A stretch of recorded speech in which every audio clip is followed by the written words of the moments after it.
why you can't be a sucker for yourself, and why significance can't be your sole source of self-esteem. And I'm talking to the successful guys here. I'm talking to guys who are doing well, who are on the path. This is a problem that I've noticed with a lot of successful people. It's a problem I used to have, because a lot of the time what drives a guy to be successful and to gain significance, which is really, you know, just status in the modern tribe that we live in, this tribe full of 6 billion people, is the fact that at some point in their life they didn't feel significant. They felt insignificant, or they felt small, or they grew up without a lot of money like I did. And, you know, I would, you know, had secondhand clothes, and, you know, my mom was a single mom and was always trying to find a babysitter or somebody's house that I could stay in before school, and then they could drive me to school. And, you know, I saw the kind of money that other people had, kind of lives that other people had, and I didn't like it. And I think it's the same way with a lot of people who are successful, who are really serious about becoming successful. But here's the thing. Significance can't be your sole source of self-esteem.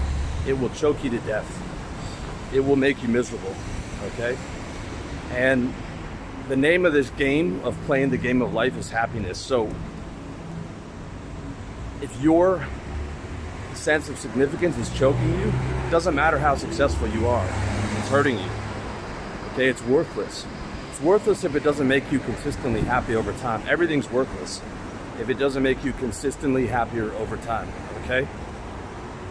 Every relationship you have, you know, belief system that you have, if it doesn't make you consistently happier, it's making you consistently more miserable. It's worthless. It's got to go, okay? Now, don't get me wrong. We are still tribal animals. We all still are interested in having status, having higher status. There's nothing wrong with that. There's nothing wrong with chasing success. There's nothing wrong with competing for success. If anything, you know, a lot of people are lying to themselves. You see this a lot with sort of the new age spiritual people talking about that it doesn't matter. The reality is, success and significance is a motivator, and it's an important one. Okay, but it can't be your sole source of self-esteem. All right, there's so many different ways to have self-esteem. Okay, you can have self-esteem for your discipline. You can have self-esteem for your character, for being a good son, for being a good father, for being a good boyfriend. You know, for being in shape, for the way that you dress, for your style, for the amount of money that you have, for the amount of money that you're making. For your ability to get up at 5 a.m. every day and do what other people aren't willing to do. You know, for having a good heart, for the people that you help, for doing good works. So many different ways to get self-esteem, and that's a massively important concept, is having multiple areas of self-esteem. Let me say that again. You want multiple areas of self-esteem, okay? So that if something didn't go well in your business, you know, you can go into the gym, even if it's not your day to lift, and you can go get after it in the gym and try and break a record, so that if one area is falling behind, you can just get after one of the other areas to make sure that you end that day on a win. And that's been a huge concept for me. Right? You always want to have at least a couple wins during the day. Even if you're, you know, you had a disastrous day. I had a day the other week where I was trying to automate my email funnel so that you guys would get instantly notified whenever a post came out. I didn't have to do it on, you know, manually. Well, Aweber decided to send my entire RSS feed, 400 emails out at once. I was able to delete 300 of them in the process, but basically 100 emails went out to each of my 6,000 subscribers in the period of about 10 minutes, okay? most of you, hopefully, went to your spam box or you recognized the error and you stayed loyal. But I got a decent number of angry emails, people who misguidedly thought that that was a marketing ploy, the absolute last marketing device I'd ever use. And I lost about 500 subscribers that day, 6,000. Okay. But most importantly, like, the last thing I wanted to do was have people who trusted me with their data,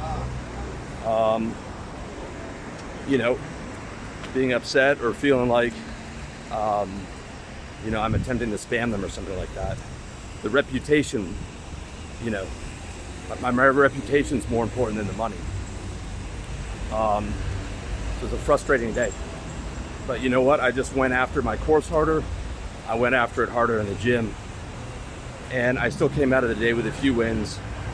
And it wasn't a big deal. And at the end of the day, I waited a week. I sent out a newsletter. I apologized for it. And I got a lot of nice, kind emails about people who understood, who were forgiving, who were, you know, who were smart enough to recognize that, hey, this was obviously not on purpose.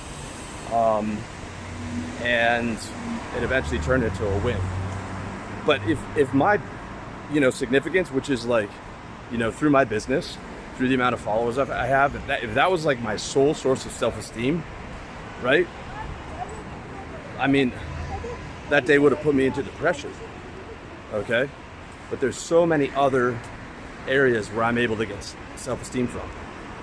And I call this don't be a sucker for yourself, okay? Like,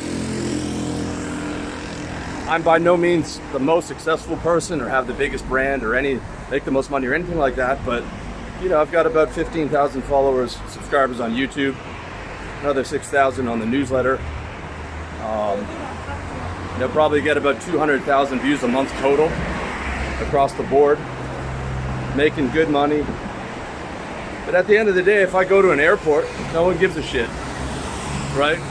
I could scream at the customs guy, hey, I have a personal brand.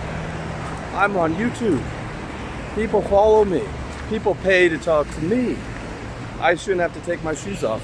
Well, they're gonna put me in that little fucking room, and it's gonna be a matter of time before I'm in some big trouble, okay?